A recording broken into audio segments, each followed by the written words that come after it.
C'est une chanson ayant pour thème la Saint-Jean, c'était hier, le 21 juin.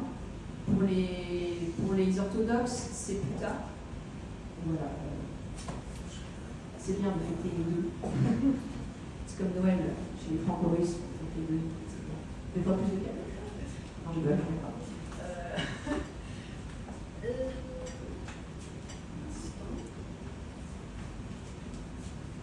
La chanson s'appelle Naïvan Kupal.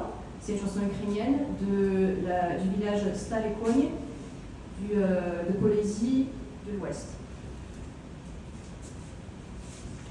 На Івана Купала цілу нічку не спала, цілу нічку не спала, ой, я по лісі блукала,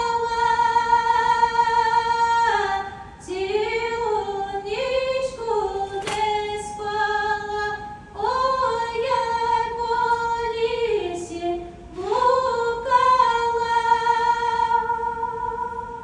я й по лісі блукала, розмазілля шукала,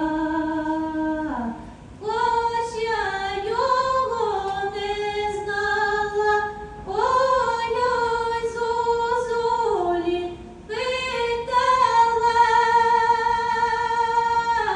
хоч я його не знала, ой, зозулі питала, викопала